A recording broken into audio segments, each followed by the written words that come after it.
So if you had to take 15 seconds to summarize what season one is about, how would you condense that? Season one is the exploration of the subpsyche after the ego death.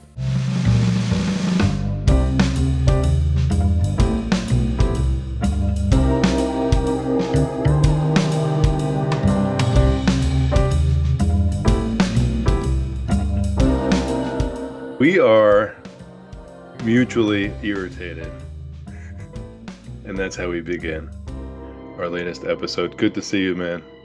But we're having computer technical difficulties tonight, the type of which we don't need because, well, it's annoying. Yeah, we put Yeah. a lot of time and effort into things, and then all of a sudden you get these unpredictable difficulties. So, how does one respond to the unpredictable difficulties in life? We respond by saying, ladies and gentlemen, boys and girls, and children of all ages that are adult participants, welcome to our wondrous endeavor. It's called Cafe Unconscious. My name's Tom. That fine gentleman over there with the mysterious David Lynch book looking over his shoulder is Anthony. And if it's abundantly clear that we've started this podcast in complete apparel, it's because it's true. It's damn true. We've had technical glitches and issues, perhaps Logian entities preventing us from cracking the code, eradicating and demystifying what was once hidden to you. I don't know, man. I've gone off the deep end with this intro. Hey, we took a shot at cracking the one quarter of the code in our first episode. That episode was titled, I forget. I The first forget. episode number one, the Something Mark indispensability of Frost. Mark Frost. Yeah, yeah. Yeah, And during that episode, I asked you a question. I asked for your elevator pitch of season three, and yeah. that was basically framed. So, what is season three about? And I think you worked on that one and tried to whittle it down to a sentence or two. Your answer was something along the line of all 18 parts of season three are representing the final moments of the dreamer's process of reaching individuation.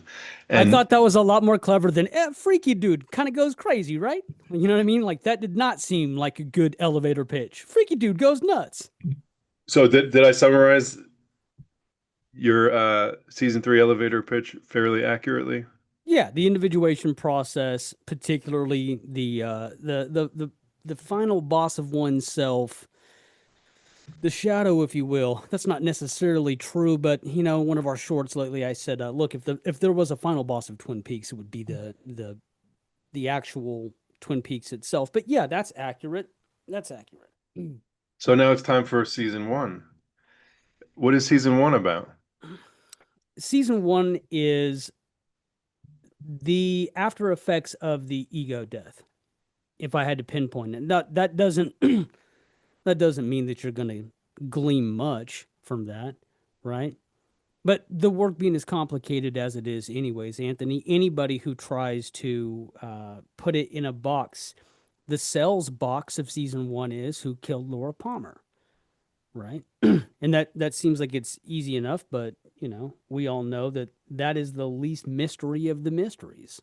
That's not really the thing that keeps us watching it. That's not the thing we trade back and forth in forums, right?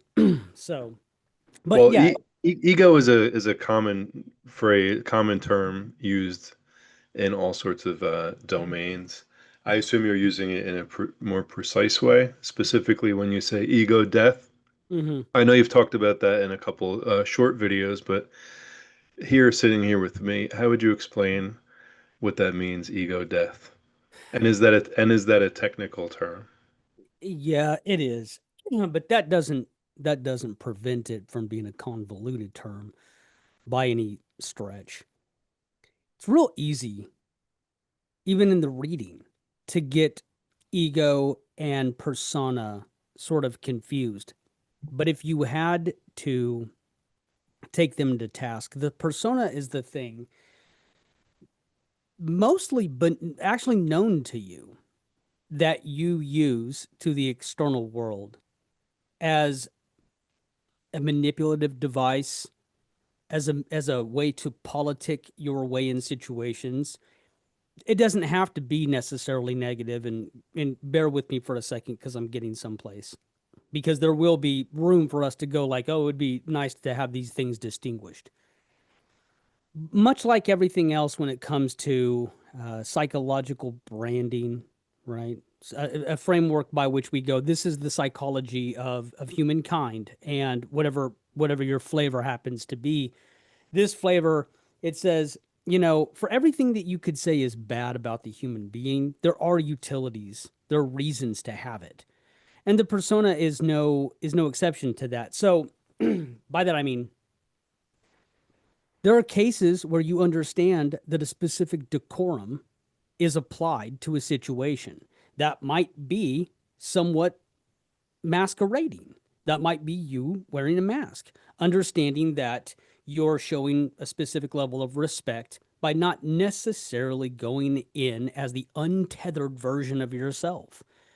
And so there's some persona application to that too, where these things sort of meet.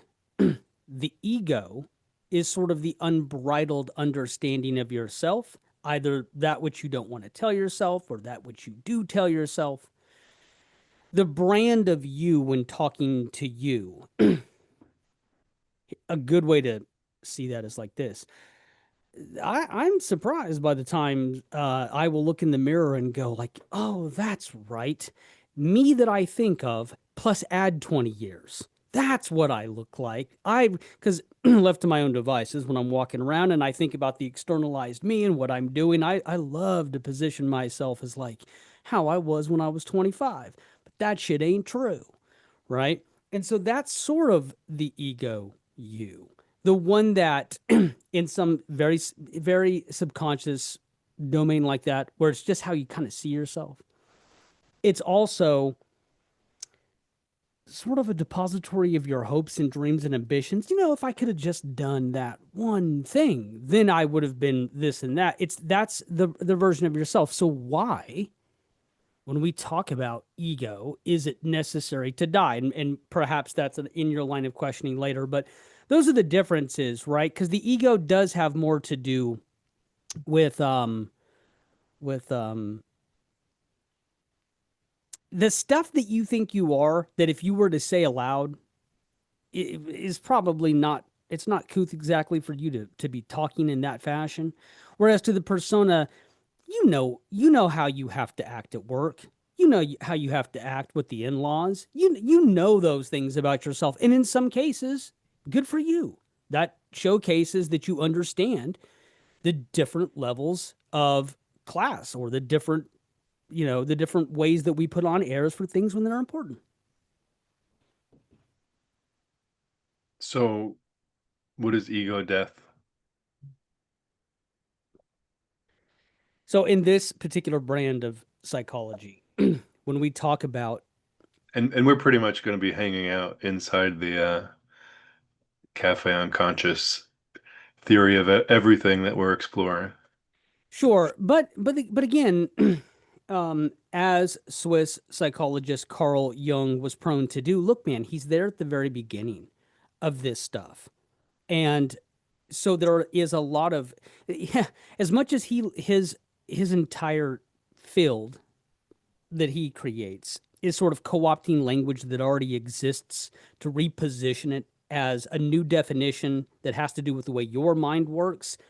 Lots of people have taken his terms and they have broadened it, or so, but he's the inventor of a lot of these terms. Ego is not an exclusive Jungian term. And so the way that he would say it, it's sort of a system of what you do with the various levels of your subpsyche to become a better version, stronger version, more knowing version of yourself. That will start, or it can start, with the ego death. So a person who is going to sort of break the walls, right? We're going to stop telling ourselves everything is fine. We're going to stop. We're really going to face that, which is like difficult to deal with. And that might train wreck work. If, by the way, if we just stopped, it might train wreck life. If we just stop and went like, okay, what are these things I really need to get over and face? You know, and then why? Why do that? Because if you don't, they come out at the wrong time. They come out when you're yelling at somebody when they didn't do the, you know, it's disproportionate to what they did or something, right? So there's your point. That's why. The ego death means first of all, you got to address the fact that you've got one, right? It does share in its sort of colloquial form. It does share in its modern day usage. The idea ego, you got a hell of an ego. You know, it definitely it's got its roots in that. But when we say that, mostly it's always a derogatory thing, right? Unless you apply it to somebody who's like, oh, they're in the entertainment business, and well, you've got to have an ego to this, that, and the other. And when you look at it from that positive shred, that thing, that's a psychological way of framing it. So why must it die? Because you can't be the vestige of all the stuff you wish would have happened or the lies that you tell yourself, even if they're lies that are designed to allow you to get by, right? You can't be those things. So it is important in the process of individuation for the ego to die. And of course, you're talking about this because ego death sets off the chain of events in Twin Peaks. Or rather, Twin Peaks is designed to contain metaphors visually that is set about by the ego death, and that's one of many in this process.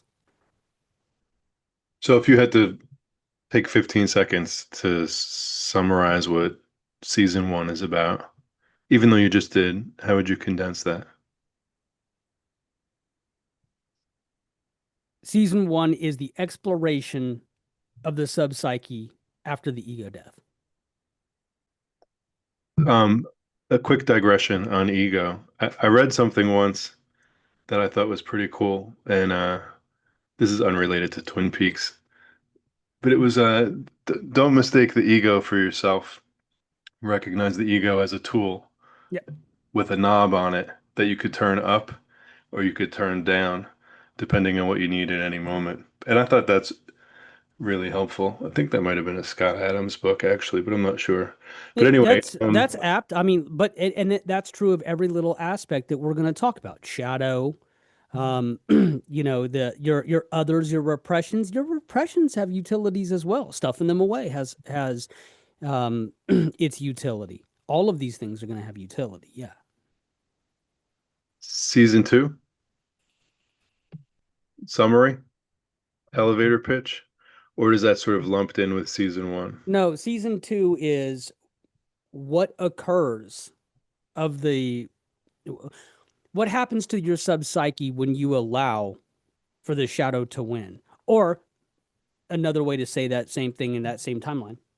What happens to the subpsyche when you don't allow, when you don't recognize the shadow,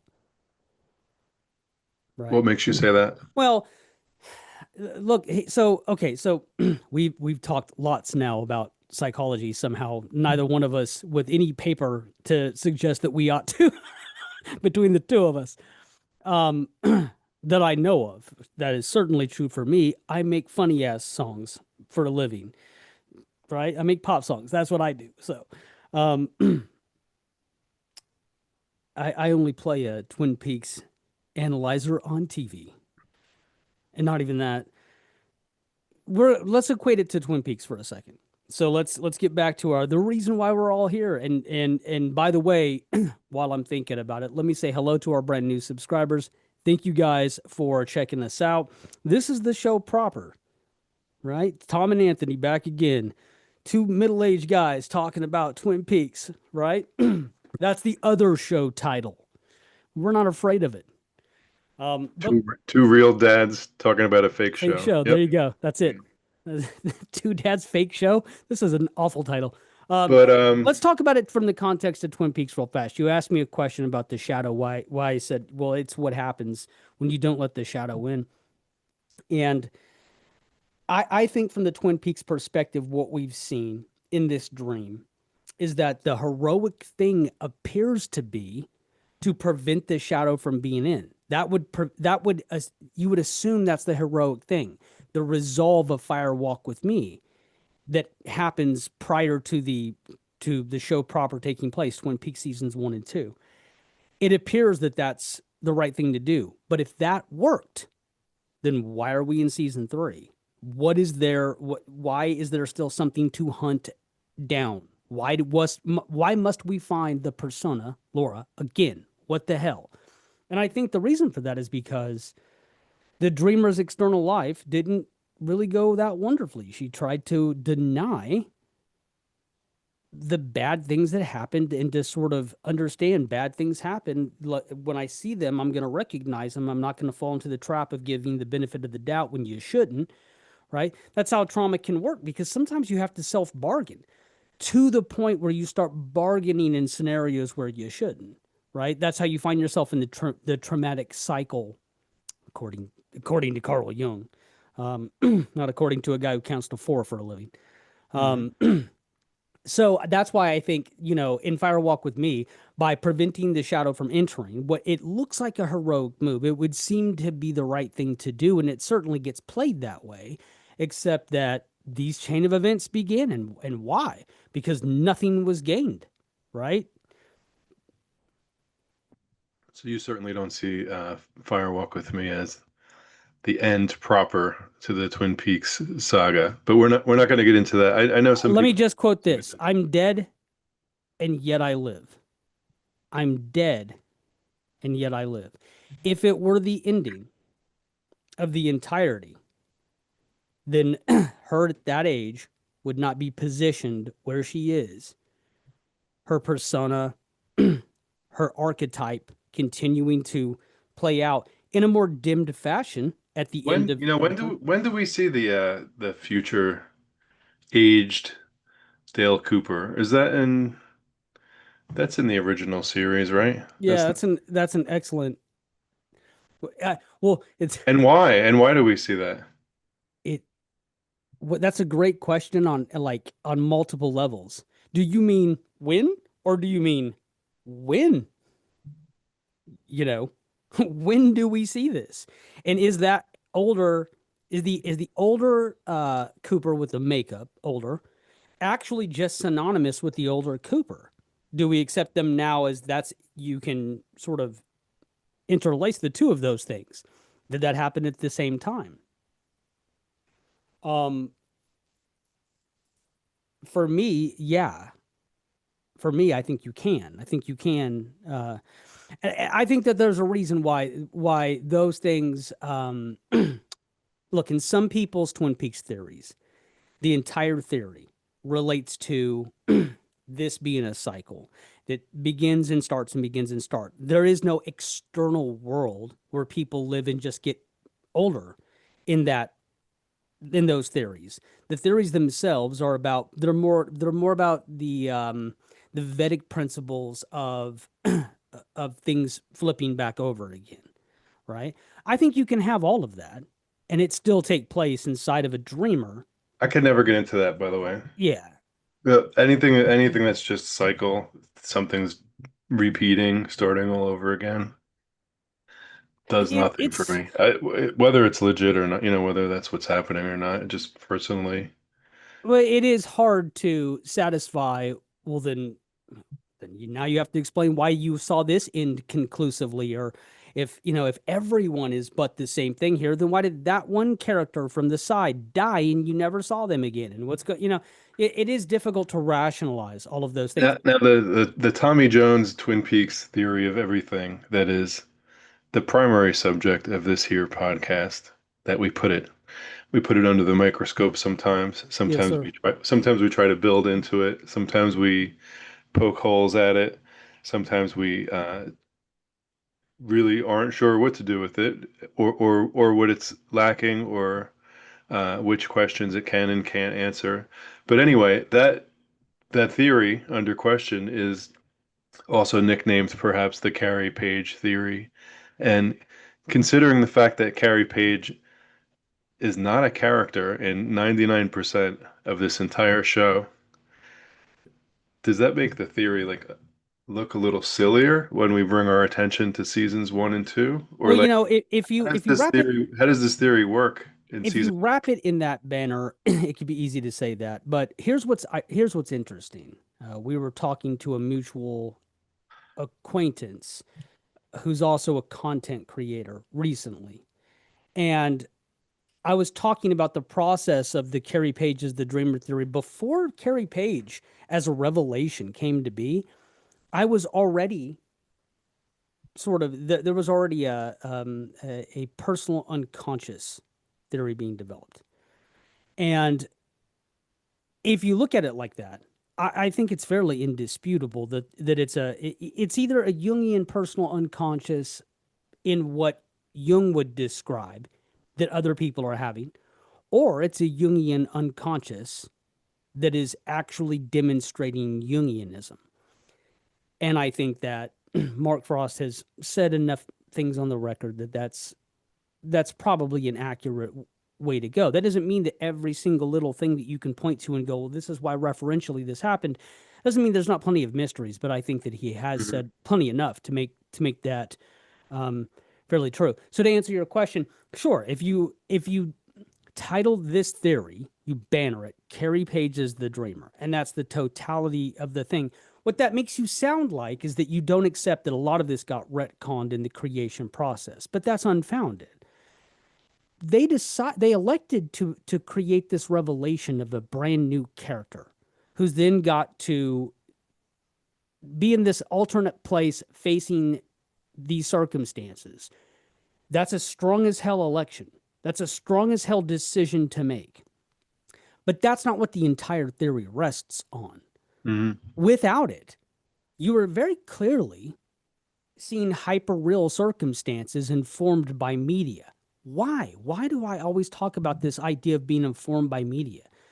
Because the total of our concepts and ideas, it's like the difference between an idea and an invention. An invention is to create something from nothing, not necessarily, but kind of. But an idea is a branch of other ideas before it, where you look at it and you twist it. And that is sort of what happens in our dreams. They're littered by concepts around us in the world.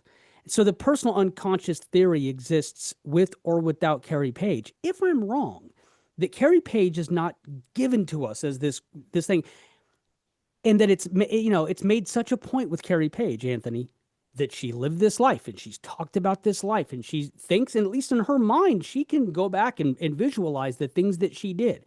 If I'm wrong, that the reason for all of that isn't to hammer home, hey, this is a person, they have ideas and thoughts, then I still think that there's a dreamer out there, and this is the personal unconscious, because media, the idea of media, the names of these characters from this movie, the motivations of this type of film, this type of process, these type of shoes, all of this stuff is too much informed by media to the point where it wants you to know that.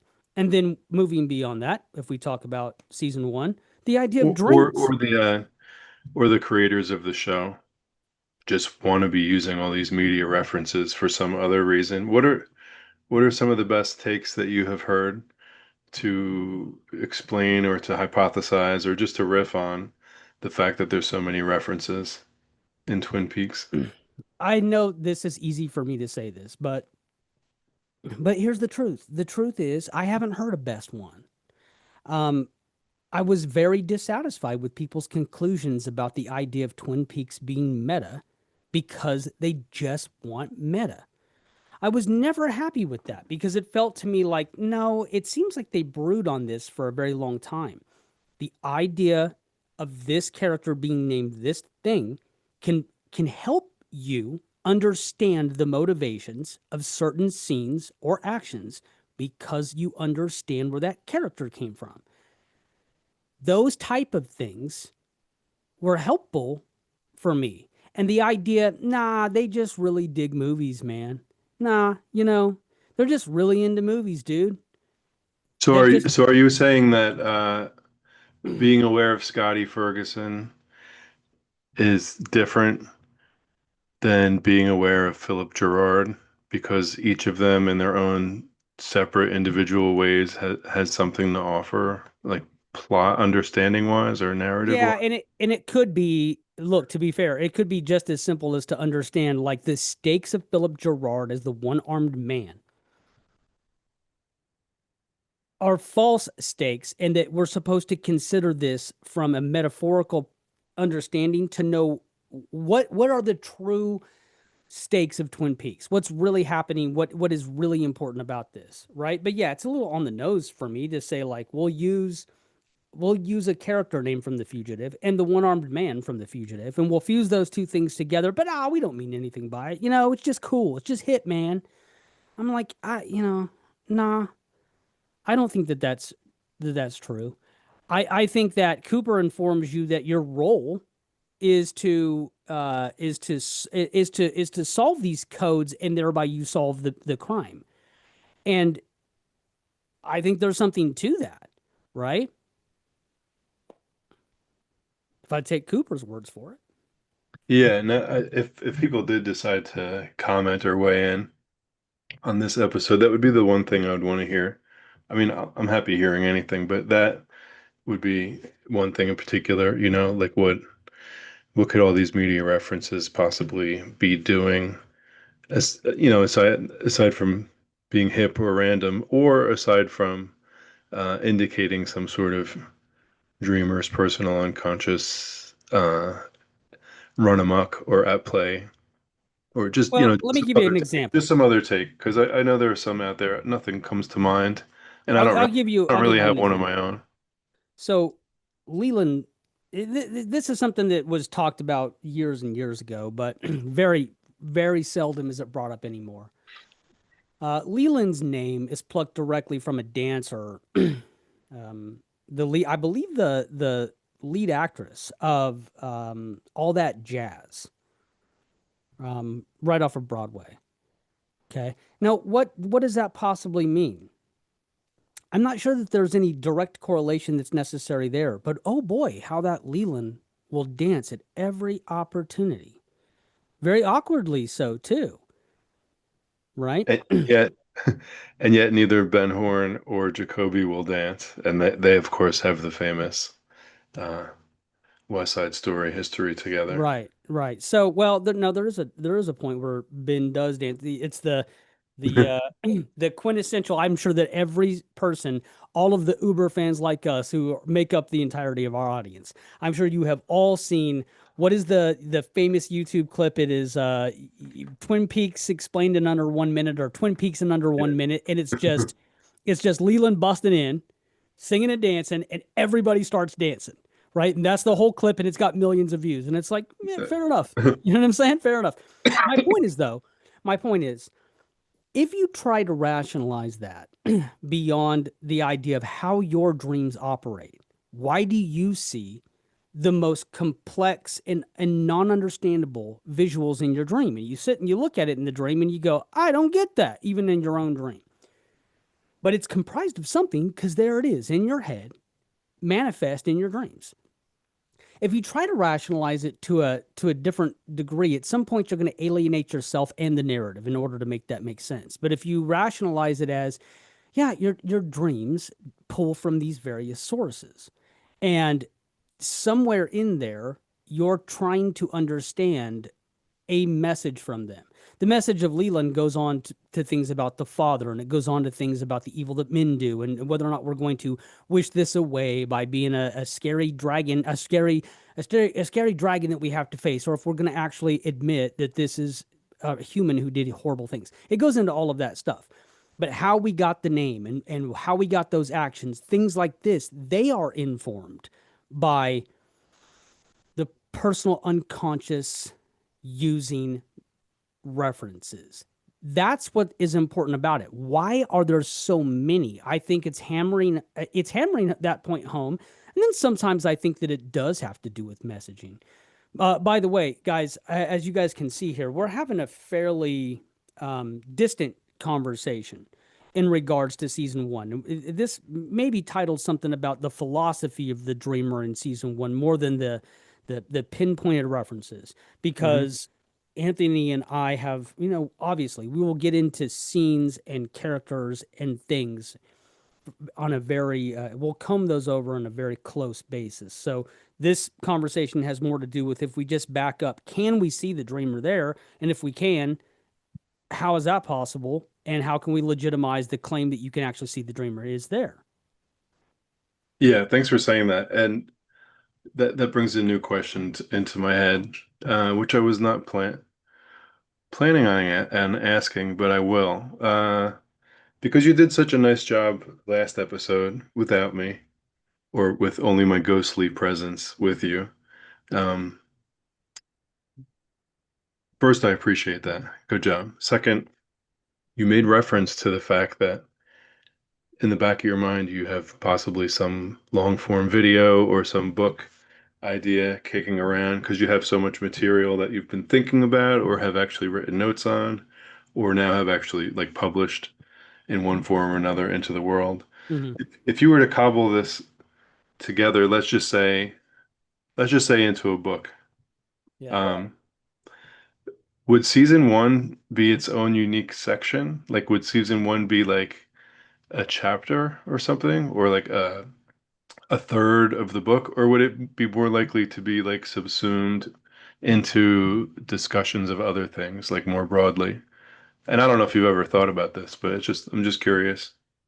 Well, before I answer that directly, let me do a little behind the scenes for everybody. So, uh, on a week to week basis, sometimes we go back and forth about the topics of this show, ladies and gentlemen. Sometimes Anthony will pick the topic, or I will, or I'll ask Anthony to give me a bunch of topics to pick from, or whatever the case might be. And one of those things has been let's call it the imaginary cafe unconscious book. And he's starting to hint about like, he's asking me what would that look like, or if we talked about that as a show, if we did that, perhaps you would name the chapters or something like that. I haven't picked that as the basis of an episode. That's why it's not the basis of this episode, um, because that's a very tricky, serious enterprise to me, right? That's like very. There's something that is very precious and important about that domain. I'm not undercutting what it is that we do here.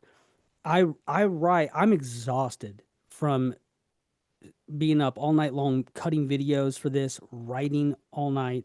It's another, I do that stupid thing I do where I give myself a full-time job on top of my full-time job, and I've definitely done that yet again with Cafe Unconscious. But there's a reason. I absolutely adore it. I adore it. I think about it all the time, and I'm constantly jotting things down. This is a little wide for how narrow we normally are when it comes to topics really getting into the descriptive and defining things to bring new ideas to the table. And I think that that's important, but they have to be authentic.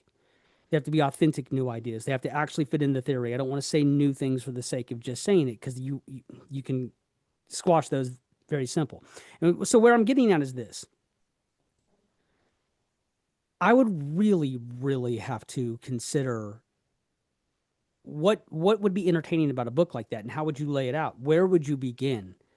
I can't tell you whether or not it would be sectionalized to where we would show certain things about about the cafe unconscious theory, which may be a better way to phrase the name of that theory from now on. Right. So if we would say media references, and we have chapters that are devoted to that, and it would have to be entertaining. Would it be a walkthrough? There's plenty of books that do skeleton key type things that are more walkthrough related, and they're very detailed, very detailed. So I'm not certain that we could say, well, could would you drop us in on the ego death in chapter one, and now we're going to sort of discuss it like that? Let's break down the theory. Now, it might be better. It might be better um, to introduce a concept, the Temenos. Why is the Temenos a space like the Red Room? And can you understand why, by saying Temenos and Red Room, that they actually differentiated that room from what we consider the Black Lodge. And why are these things there? And how does Jung discuss the Temenos? So, what is it about? What does it mean? And that kind of thing. There are plenty of definitions and words and terms and things like that. So, I don't think that would be my approach. But then again, the other thing is, I would just want it to be entertaining, right? I want the book to be entertaining. I wouldn't want you to feel like, Cafe Unconscious presents a bunch of undue homework that you didn't ask for, right? Like that would be my job. That'd be your job. If we put this thing into the world, I every time I think about that book thing, I go, well, what would be interesting is if it was actually written like we do the show, where we take on an intellectual enterprise or something, right? We go into a specific domain of the show, and then you have a defined section of asking about these things and prodding those, and that might be a way to do it. I don't know, but this is our book. I think that was sort of the reference I made, right? Just like this is hours of this conversation already, and I'm 2 to 3% in to this stuff that I've got jotted down or thought about, you know? Is there's something theory related that you've been thinking about this week that you haven't talked about yet that you'd like to just maybe quickly or casually mention? Well, I was thinking about the Temenos this week, and I was thinking about, I was thinking about, I, you know, I was thinking, wow, we've said very little about the lodge spaces where they come from. Now we've mentioned that those concepts, though they predate theosophy, we think they are, as far as Mark Frost is concerned, they are theosophy concepts that Jung talks about, um, and then starts to reposition those concepts in those spaces into other things. So yeah, I was considering that. And what are these lodges? And what is the point of that? And how does that relate to a dreamer? And why does the dreamer see those various places? Well, it's not a very difficult thing really to understand, especially from an external perspective. It's every origin myth, right? There's always a good and bad place. There's a place where you may exist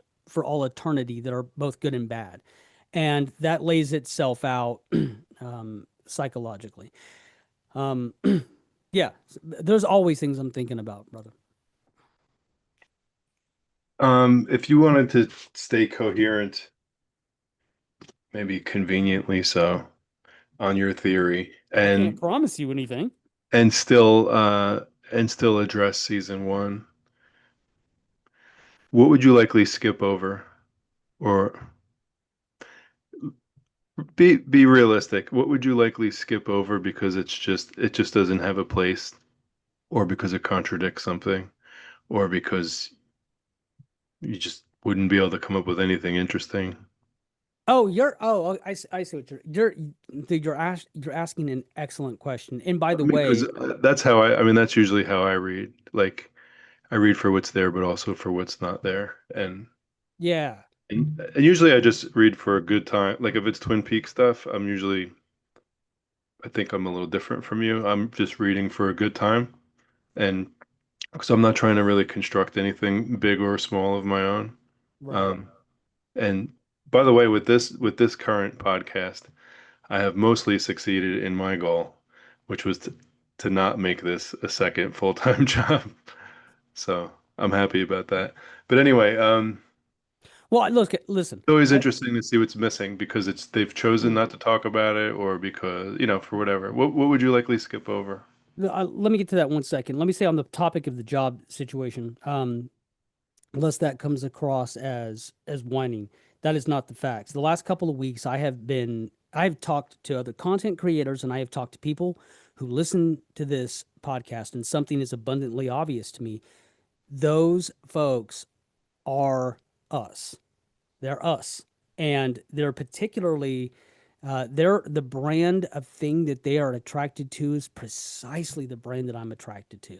I could not be more thrilled that, that there are folks that listen to this show because they feel like right, wrong, or indifferent, whether or not they agree with every little assessment and or not on their journey, that I might mess around and say something relevant to them, which is exactly how I felt about the things that I adored.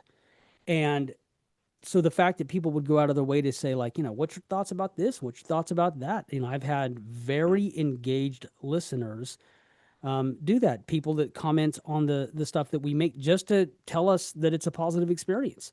And you know, that Yeah, is, like what's up with the hit and run scene and things like that, you know. yeah. That How does the and hit and run scene in season three fit in? so But as that's far as I'm concerned, if I'm gonna make content, I want it to be content. Look, I'm not the greatest editor. You know what I mean? And it's not going to be the most well organized documentary level looking stuff because that's just not my domain. I hope to get closer and closer. I'll work hard at doing so. But I do want it to feel like, hey man, this guy really sat down and he wrote this stuff out and he thought this stuff through, or at least he organized his thought process on how he wanted to go about this. And if it feels like that for people to come around and go, I love this show. This show is my thing. You know, that is fantastic, and that's why I'm working. I want them to have the impression I'm working because I am. I'm not yeah. complaining about that. All right, let's And go to. I also appreciate that because I'm like kind of the opposite. You know, I think about things and I take a lot of notes, but um I'm improvising most of the time, you know. Well, yeah, but that serves the purpose that we're attempting to accomplish here, which is if one guy says, hey, I've done a lot of thinking about this and I have ideas and here they are. The other person has to be savvy enough about that material, have spoken to enough people on a very high level about that material to go, well, if that's true, then why this? Or if that's true, or how does this fit in? Which is great. That leads right back to your question, which is like, what thing out of season one would I like to avoid? There was a time and a place where there was a lot of things. The avoidance is the wrong way to look at it, particularly for Cafe Unconscious. If I haven't come to something yet or addressed it, it's because I want to do it accurately. I've got a ton of ideas about it. I want that stuff to come across like it's been well thought before I just go, hey, have you ever thought about this? And then this scene weird, and that wallpaper can be found in this movie. Sometimes, things with no correlative tissues that serve any Hmm. purpose whatsoever, that doesn't help anybody, right? Um, so I don't know at this point that there is something for me where I'm just like, oh, I just don't want to talk about this whatsoever. I can tell you what threw me for a long time was Catherine. For a long time, I had no place that Catherine lived. The Martells, the idea of what, it's obvious. It's like, okay, this is Peyton Place, kinda, right? This is sort of where the soap opera of the soap opera that's playing in the personal unconscious lives. These are the beats of a soap opera. But that wasn't enough for me, right? It's like, yeah, but that's a long time for a person to dream about things. There's no symbols they can use, right? And then I started to look into other medias and really study, like, well, where are they in these scenes? What are they wearing? What are they doing? What are they trying to accomplish? And that's where you can start to see their motivations being plucked from like noir films and being plucked from other soap operas of the time, where it's usually about identity. It's a question about how to view identity, right? Um, for you, does it feel like, and again, this is a weird episode because we're having such a far Hmm. away conversation about something that we could literally do an entire, let's call it seasons worth of Cafe and Conscious on. Let's go track all the times that dreams are referenced in season one. Every time that something Hmm. is dream-esque in season one, what would indicate this is a dream of season one? We have to go through scene by scene to accomplish that task, right? I mean, literally. So this is a very backed up conversation. But what does it seem to you that I avoid out of season one? Just that. Uh, hmm. I'm not sure off the top of my head, but I would say probably a lot of the plot points. Yeah. Yeah. I'm welcome to talk about. And also, I've been peeking at the Reddit a little bit, And a lot of people are coming to Twin Peaks for the first time, it seems. So That's awesome. I guess since, David Lynch has passed away, Yeah. people are checking it out.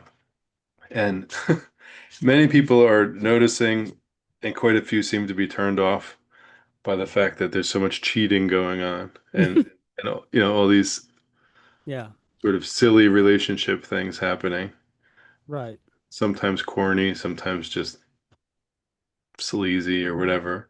Yeah. Um, but why do you think there's so much scandal and Well, that's cheating? Is that just soap opera stuff, or is there yeah. Well, something? there's a part of me that goes, look, that's sort of pedestrian in the realm of like if you're going to make either a soap opera or sort of a self-aware hip soap opera or even sort of an ironic soap opera, regardless of whether or not David Lynch has said, no, this is not ironic, this is a soap opera, right? But I mean, as much as you're saying that, you did stick a fake soap opera in the middle of your soap opera to comment on the fact of how fake and ridiculous soap operas are. So either way you look at it, um, so part of me goes, well, yeah, I mean that's par for the course, man. That's what you do when you do that. Then the other part of me goes, right, but from the dreamer's perspective, Hmm. everybody is a little bit in question when you have to lie about your own life to get by, right? You're living with people who have to identify as these false premises of themselves, these false these charlatans, right? Your father, your mother who pretends she doesn't know what's going on. The world pretends like, there's no cracks as far as you're concerned. You have to fake it, you know. Not to mention that in a situation like that where trust becomes this thing that is it's weird about trauma and trust, isn't it? Because sometimes you get to a place where you're so scared of people that you sort of use trust as a way. You build things with people as a way to kind of keep them close just in case, and you're never really trusting them. In a way, I just described the music business. Hey, hey.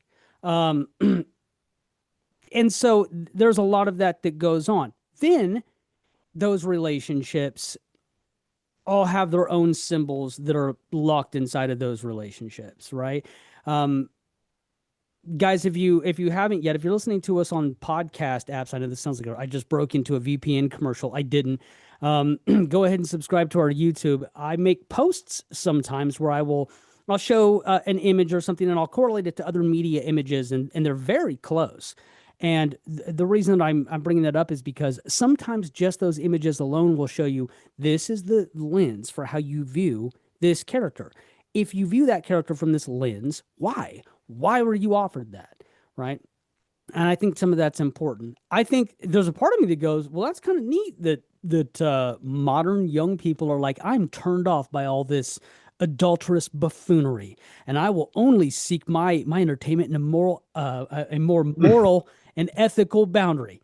Right. Then there's obviously the part of me that goes, none of us really watched it knowing that these are hyper real, guys. You can see that the acting, the scenarios are metaphorical and hyper real. You can see that. So I don't know what we're talking about tonight, but I do know I only have a few minutes, We were and supposed to talk and about we were talking about Dreamer season one in season one. and the dreamer theory, and let me give you a couple options here. Is there a particular scene, or possibly even plot thread from season one that you really feel deserves a couple minutes of notice? Or is there anything else theory wise that you'd like to discuss with a little more precision or maybe a little more narrowly as applied to season one? Well, season one, all the characters in season one are archetypes of not just happening in the personal unconscious to the dreamer, but archetypes themselves, literal archetypes of media. You know, sometimes we get so knee deep. I know I do. I get so knee deep in the way I'm discussing the most minuscule of plot point or action that I forget to kind of just look back and go like, right, James is James Dean. He's not a very good James Dean, but he's James Dean. What? Right? We just forget like that thing we all knew when we first Hmm. started watching it, where you go like, this is so obvious, right? This is there is so much Americana that's being traded on that is so clear, right? That is so Hopper esque that we almost sort of forget about how in our face that stuff is. The amount of times that dreams are mentioned. I had a dream about this. Let's decode my dream about that. Isn't this too dreamy? Is this a bad dream? Are we dreaming this? The amount of times that that is written into the dialogue. We're going to pause what we're doing. It has nothing to do with anything, but let's make certain that we mention something regarding dream, right? The amount of times that that comes up doesn't strike me as lazy writing, which is what it would have to be. If you do it that often, it has nowhere to go or belong. And it doesn't seem like it's not important. It feels entirely important to me. Um, I would say a lot to do with James. James as the idea of a dream. James as the idea of um, the mysterious thing that you want to be with, but you can't. And then the many characters that operate in that way. And then what a brilliant commentary on James, right? Like what happens to that dream? What really happens, right? If you don't get it together. Um, yeah, but I see that the vast I see so much that lays it there. I want to also say this. I don't think that they had it entirely worked out, by the way, right? I don't think that I think the idea that somebody could be dreaming it was that something that they could have discussed from the very beginning? Absolutely. Absolutely, I think that that's something they could have discussed from the very beginning. Whether or not all of that was truly, certainly worked all the way through. Well, who is it? Well, what's her real name? What does she do? What is she like? What's her real hair color? I don't know that all that was thought out, you know. But if that's baked into the very beginning, then you go like, okay, well, now this positions us where we can see characters, you know, um, who have visions of things that happen and they feel like it's a dream, right? Sarah and Cooper, it happens quite often. Um, we can sort of tell the audience, we can inform them that dream logic not only will bring you premonitions and concepts and ideas and help, and you can decode things from it, but there's also sort of a clairvoyance that happens because of that.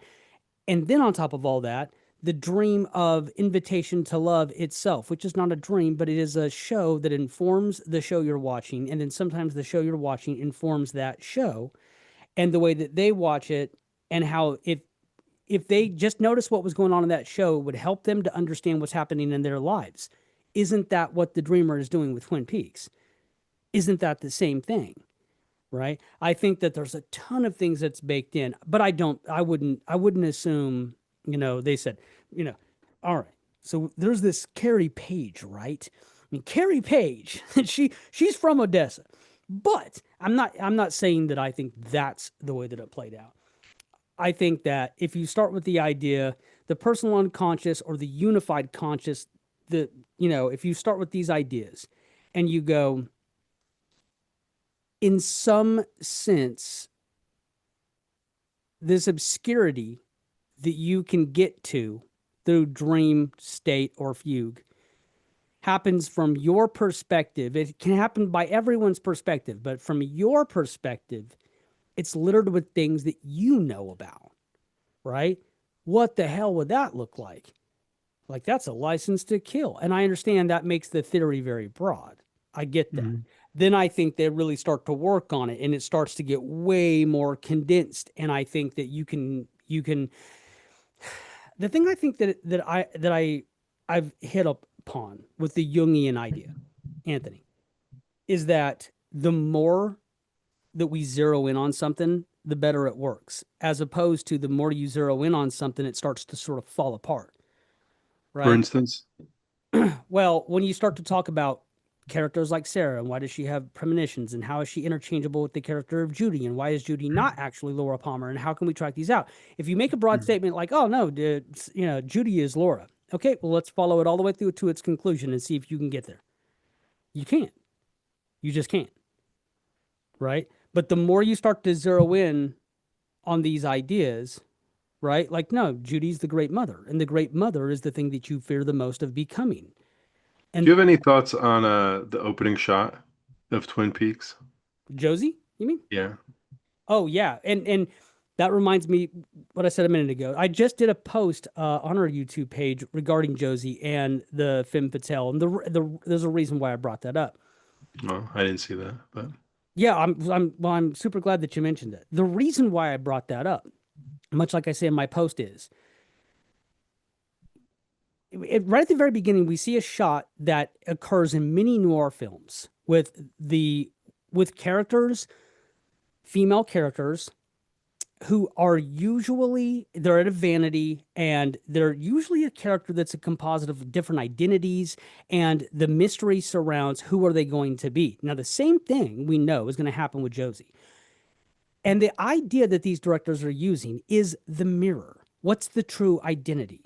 Whose whose understanding is this? And right out of the gate we are hit with that shot. You have no concept of who this person is, and for a good long while your understanding of Josie is she gets more and more compassionate for a good long while. Even as you start to uncover things about her, you feel even more sorry for her for a good long while, right? um and so what the show is kind of doing is it's setting up your expectation that there is duality, and there is a game of what identity are we chasing, and whose hmm understanding of that is, and who is the real person that we're after, right? I think that's a perfect I don't think that it means more than that, but I do think it's a perfect metaphor to sort of to set your expectations. And then the very next thing that's going to happen, right after Pete pronounces that he's going to fish, the very next thing that's going to happen is you're going to be introduced to a very famous painting in the form of a dead girl. And so within just a couple of shots, you've you've had media very much inform the flavor and idea, not just of this world, but how to view that world. When you said you've only, I know you're using a little hyperbole. You said you've touched upon maybe 2 or 3%. Mm-hmm. Uh, what are some things from the 98, 97%, the 90 plus percent? List a handful of things that you haven't really talked about yet. Well, Timonos is gigantic because what happens then is that you really start to uncover the amount of parallels between Greek mythology and the show. And theosophy has been just barely explored by us, right? But you can't really touch base on what the Temenos of the Red Room, the sort of the how do you look at it? You look at it as Aside from that, aside from the Timonos thing, okay. So when we talk about the black and white lodges and what that means for the brotherhoods of those, and then some of the images that we see within Twin Peaks, how fairy tales inform a lot of things, not just fairy tales from Robin Hood. Some people are very hip to the Robin Hood references that are happening there, but woodsman themselves is something that harbors back to to fairy tales. So there's lots of fairy tale exploration that starts to occur. Those are just some, and those are wide. Those are wide topics where if hmm you really have to sort of you strip a scene for parts and go with this reference and that, and what does this mean and what's going on there. There's a lot of that, but I mean, something like theosophy is a it's a vast it's a vast topic. And it's a vast topic when you look at it from Jung's perspective, who's co-opted these terms and he's gone like, this is what these kids are trying to accomplish. This is what it means from a psychological perspective, and this is why you can see this other thing over here. And he starts to draw comparisons and parallels, right? And sometimes you can see those comparisons and parallels in the show. That's why it's sort of important to see those reflections, because you can see how those things work. Is it worth, I mean, we've done this already, but is it worth talking about storytelling? Like in Twin Peaks, the use of narrative, the technique of how story is delivered. Is this show innovative as far as a storytelling property? That's interesting that you mentioned that thing, because I think sometimes people will unnecessarily give Twin Peaks credit for innovating things that it didn't necessarily innovate. But the question you're asking is an entirely different question in terms of innovation. Storytelling through almost telling the story through symbol. Yeah, to a certain degree, for it to be on prime time and exist in that domain. That's not to say that there wasn't PBS plays and things like that that were happening at the time. And Hmm. certainly there's an entire film industry that's made of symbols that, had been around for quite some time. But to be in prime time and to do it, to tell surreal stories that you're asking people just to grapple with, yeah, that part you could say is purely innovative. I don't think we did we do a, we've already left, the podcast is over. No, but that's coming. Okay. So, ladies and gentlemen, let me just say this is maybe not our finest show. Let's say it's our worst Maybe. show. Let's say by a factor of all of it, it's the worst show that we've ever done. Now, let me just say, if you will, that's Forever could because do. that's Yeah. but well, let's not talk that far out of our ass. I'm sure we can look if you really put your mind to it, Anthony. No, You know, can't do. um, I don't that's think so. because despite the sleep deprivation and and what sort of bad idea it was to go on this thin of a concept and do it anyways and just yammer like I did, we still felt it was important to do a show, and we've learned the hard way. That was dumb, um, but we did it because we care, because we do this for you. Some would say we Yeah. did this to you if you watch the whole thing. I just thought you can't talk about a Carrie Page theory and say the hell is this when she doesn't show up until the last minute of the show. You know what I'm saying? You can't not address the opening season or two and say how does all this like work? But Well, you know I what? think I think we addressed it. So That's what the that's fan enough. base of Saint Elsewhere was so mad about when they said, "What do you mean the end of this show is the show was fake? What do you?" Yeah. It's things worse decisions have happened where you've taken everything away. I'm gonna run into my own dreams because I have to get up at 5 a.m. and it's now 12:10 and I will bid you adieu.